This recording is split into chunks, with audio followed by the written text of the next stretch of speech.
Your partner has passed. Yeah. You've had serious health issues. Now, Mark has got your ashes here on top of the cupboard. There was a light, Jeff. It's not going to be on camera. I saw it it might be. Up in that top corner above the door, there was a flash of light. I saw it in the mirror. Is that something moving?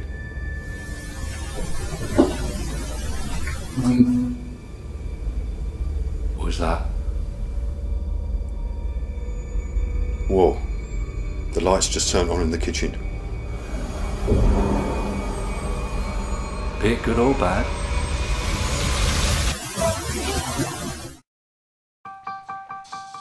Yes, sir, yes. I've been poison.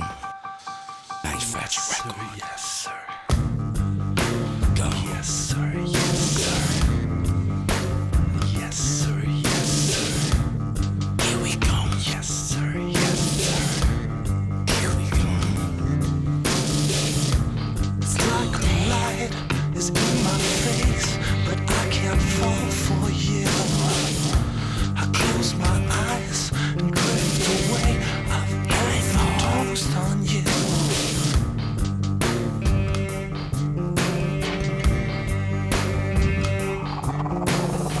Cause then you wake up dead one day.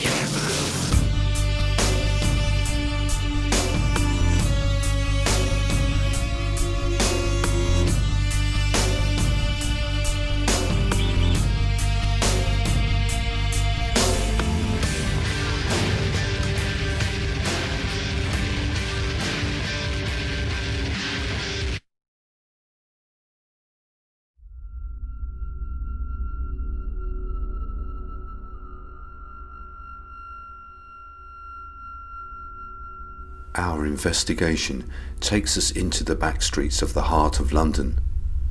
The location, Stamford Street.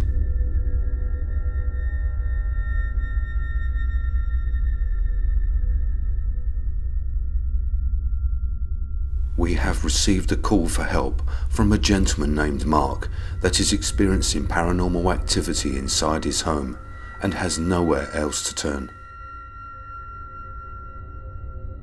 His home sits within an area known as the Peabody Estates.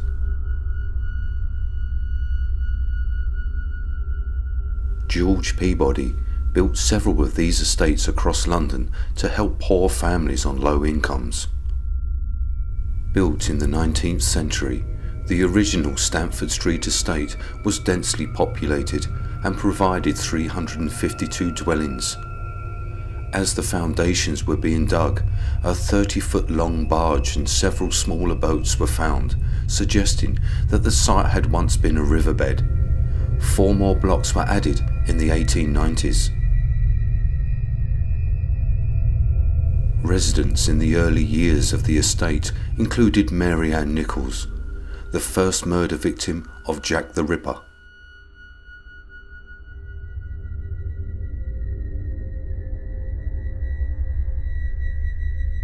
Mary lived in Block D of Stamford Street with her husband William Nichols and their children.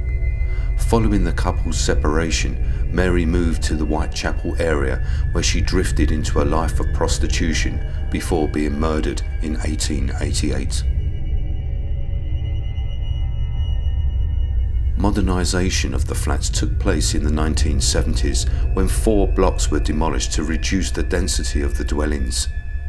An extensive environmental programme on the estate took place in the late 1990s.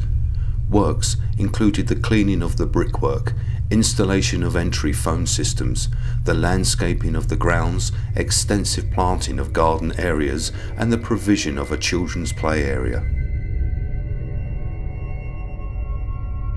Mark has lived in his flat since 1995 and met his partner Aaron in 2012.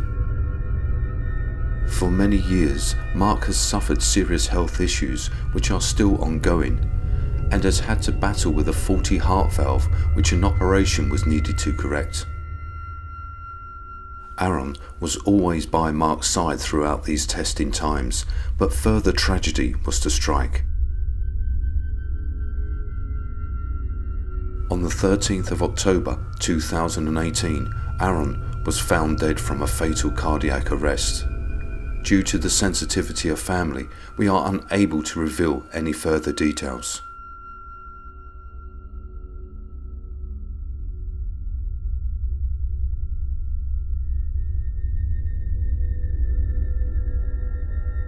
Aaron was cremated and his ashes sit in an urn on a cupboard in Mark's bedroom.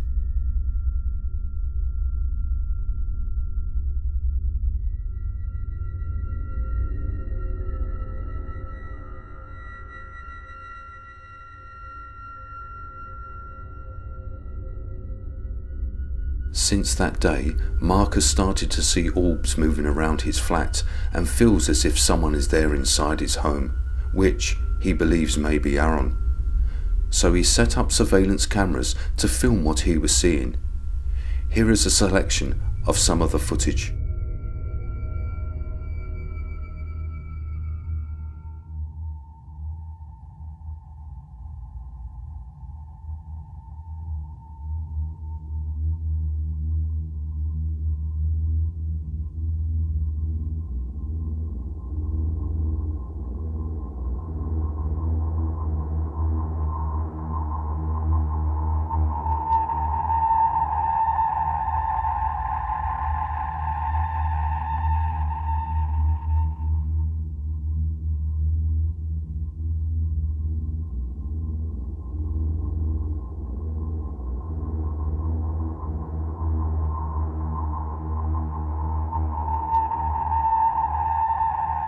I meet up with Mark for an interview to find out more of what has been taking place.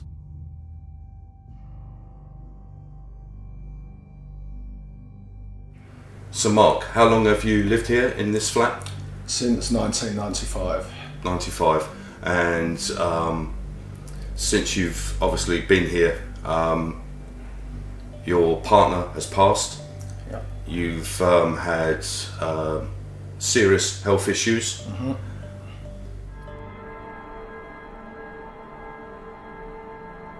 At this point during the interview, the digital recorder which is positioned here on the table is capturing a voice saying Aaron. Here is the audio enhanced. Your partner has passed. Yeah. You've had serious health issues. Mm-hmm.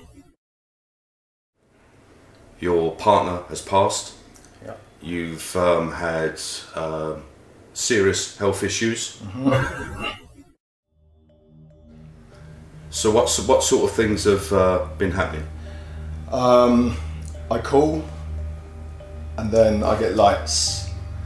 They pick up an infrared. Every time I call, I can pull the blinds down now and call, and the chances are they're going to be with me. They follow me. I have the place in West London that I stay at a few times a year, house, cat sitting, whatever. Just out of curiosity, I set a camera up, called him, and what do you know, he comes out of the wall and does exactly the same as happens here in Waterloo.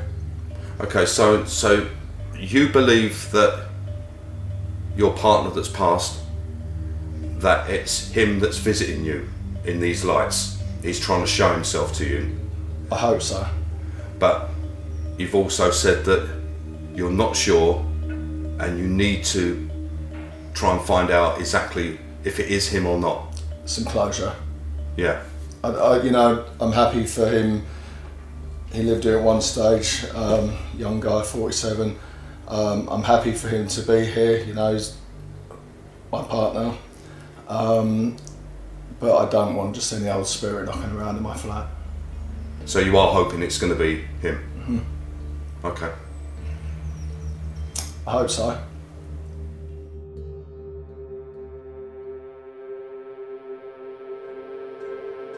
I end the interview here as I can see the tears in Mark's eyes, along with the pain and suffering that he is going through. I go into the bedroom and close the blinds to try and see the orbs of light, and immediately I feel static all over my body. I take out a K2 meter and it picks up unusual EMF readings which seem to be coming from the urn where Aaron's ashes are kept.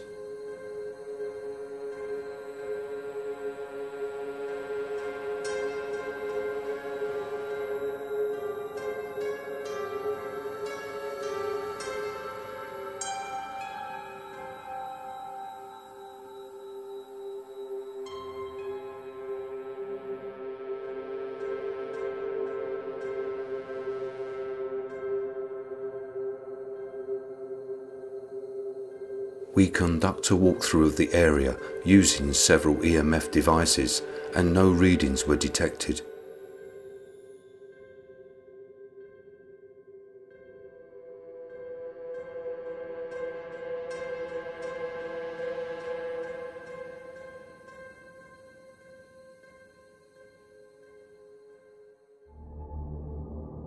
So with our static cam set up, it was time to commence the investigation.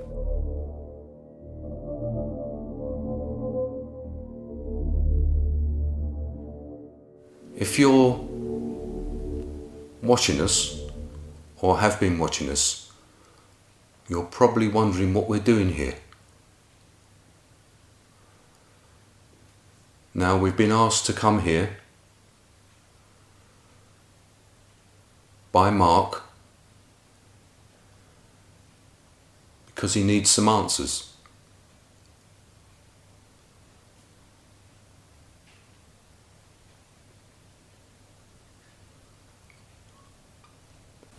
There was some sort of noise, I think, down in the hallway.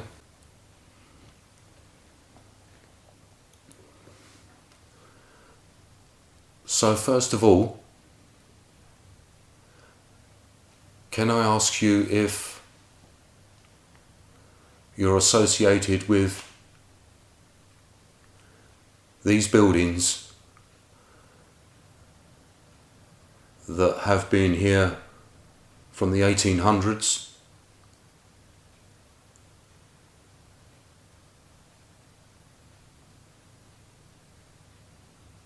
If you are, if you could speak in to this little red light to tell us your name. There's also one in the bedroom that you can speak into. So if you could firstly tell us your name, please.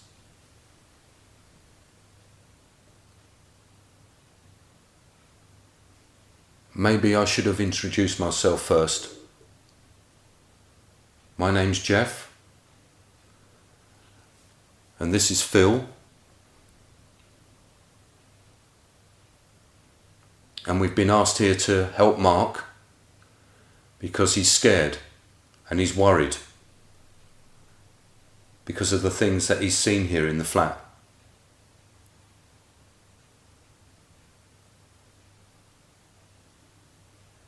Now,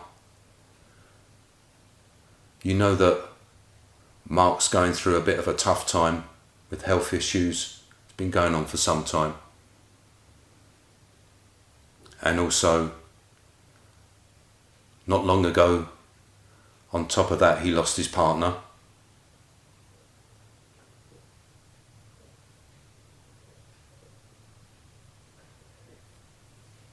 Is that something moving? We both think that we hear movement, but in fact, it is a disembodied voice. Here is the enhanced audio.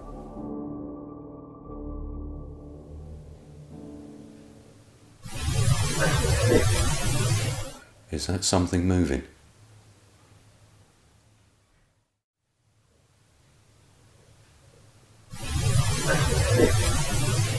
Is that something moving?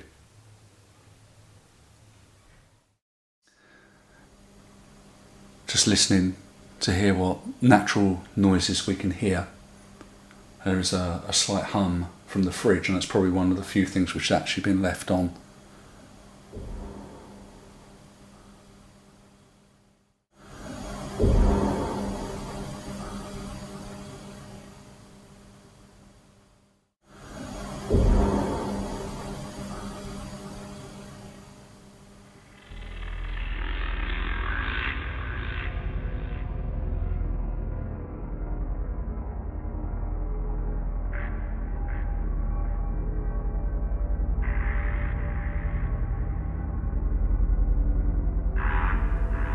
Now, Mark has said that this is the room where he's experienced a number of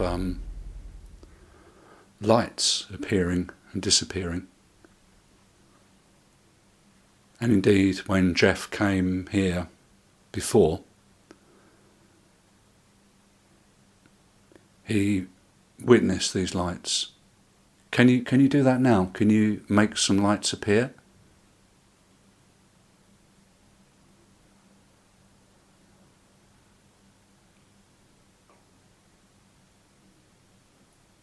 Show us that you're here.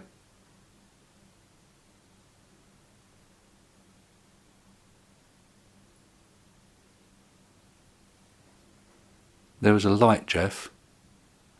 It's not going to be on camera.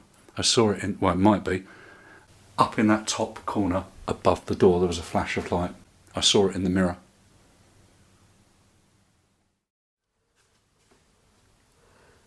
So, as I mentioned earlier, Mark is a little bit worried, and he has enough to deal with at the moment, what with his health.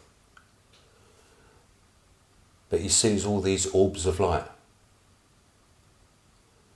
especially in the bedroom. Are you angelic energy that's been sent to help him, to comfort him? A guardian angel, if you will.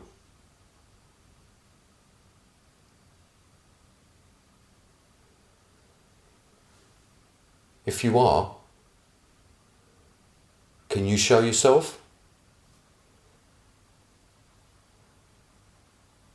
Show yourself in the bedroom. That's where it mostly happens. We have cameras there, and we can show Mark that you are here to look after him in his time of need. And also to be with him whilst he's grieving after his partner's death. So can you do that for us, please?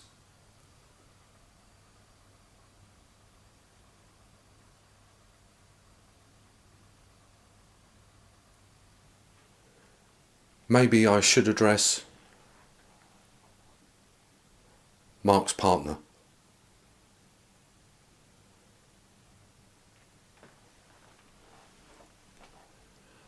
Are you something to do with the lights that are here in the room?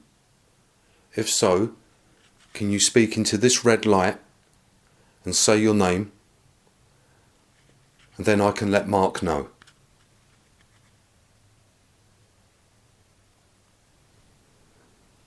Now, Mark has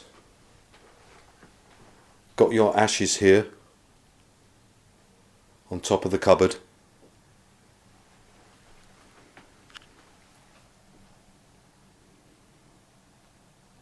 Your name is Aaron.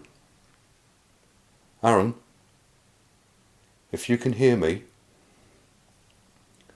we have several devices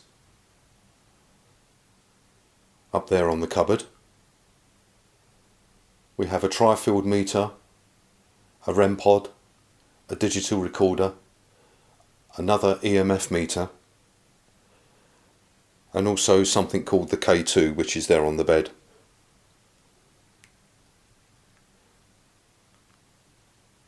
Can you make one of those go off?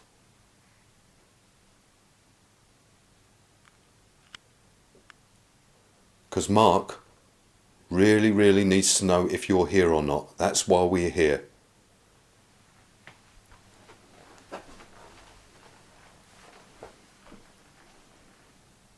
Please do anything at all.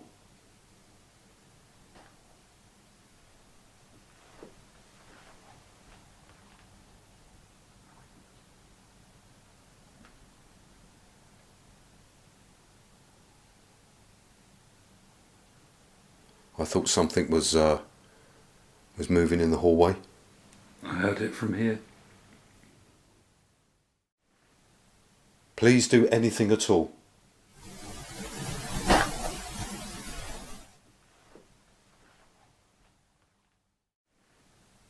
Please do anything at all.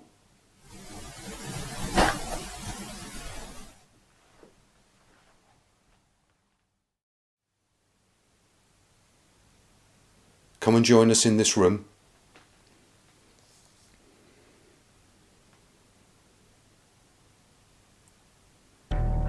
Whoa, the lights just turned on in the kitchen.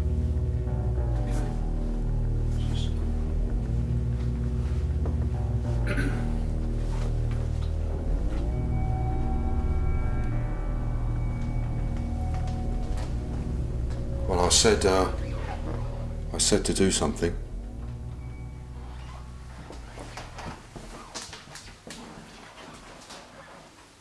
And the light has just come on in the kitchen.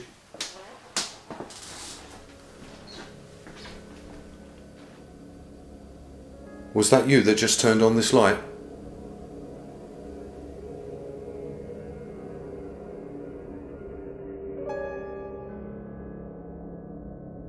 I ask for whatever is here to join us, and the kitchen light turns itself on.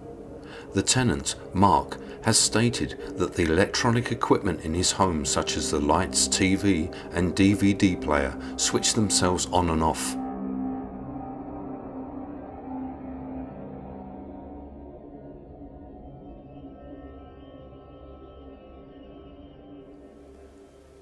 So we left the building for a short period of time and let our cameras roll. And we come back in and our equipment has been malfunctioning. Our digital recorders have been telling the wrong information. Now it's suddenly reset. We put a new battery into Phil's cam, a brand new battery. It failed completely. We've had to put a new battery on that camera there, and that's working. And we've also got a new piece of equipment, which is this just here, and that's been built for us by Andy from Infrared. And what that does, it picks up on static energy. But I kid you not, the static energy inside this flat, in every single room, is so high that is constantly in alarm. So we've had to mute it, and as you can see, it will not turn off. We can actually feel it. I can feel it on my head, on my arms. Phil can feel it too. So we was actually going to use that to pick up the static energy in the bedroom there, where all these orbs of light have been seen, and where other devices had gone off when I was here visiting Mark doing the interview. But we just can't use it. And there's I've never seen that before. It's worth mentioning that we've thoroughly tested it and actually struggled to get it to go off, and have had to use sellotape, to create static and things like that to actually get it to go into alarm. And yet here, can't get it out of alarm. I only met Mark today, and what I would say is straight away you can tell what a decent chap he is. Now, he took the time to introduce himself and to thank us for coming. And he told us about you. You could tell how much he loved you, how much he still loves you. And as Jeff said earlier, he did get upset, which is not surprising. Now I know he's obviously seen things here, and deep down he's hoping it's you, that you're still around. He said that sometimes you could be quite a complicated character. In a nice way, not in any detrimental way. But he felt that he always looked after you, and as a couple you worked really well together, and I know it's hit him very, very hard.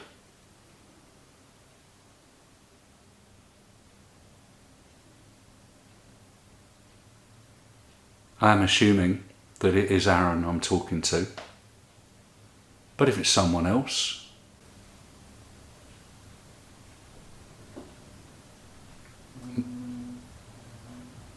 what was that? What's that, mate? There's movement from over in that corner. Is there? Yeah, there was.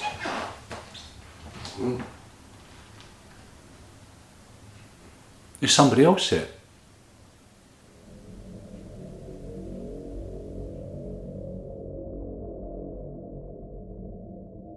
Movement comes from the opposite side of the room, which sounds like a chair being moved on the wooden floor.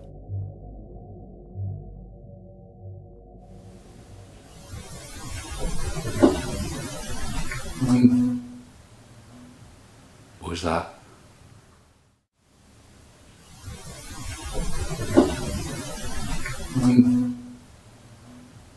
What was that? Well, go on. You can't make a noise and then just stop.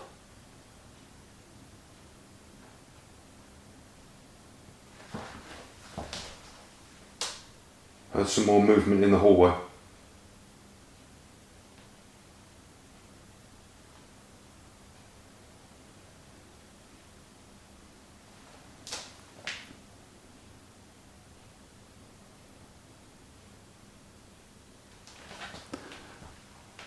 Mark's made it clear that if Aaron is here, then he'd be very happy.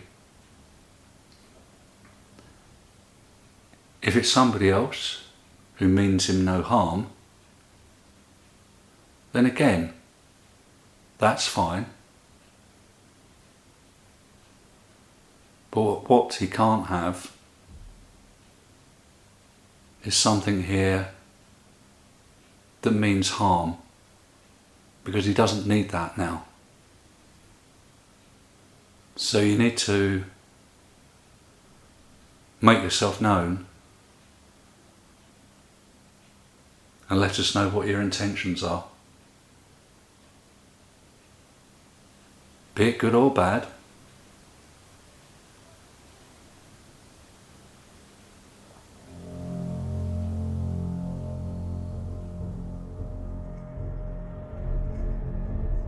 Our audio has picked up an EVP.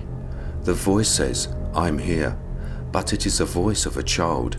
Is this one of the children from many years ago who once lived here with their family when the Peabody estates were first built?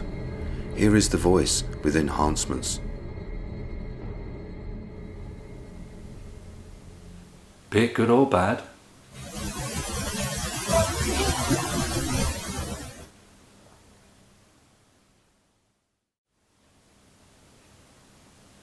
Be it good or bad.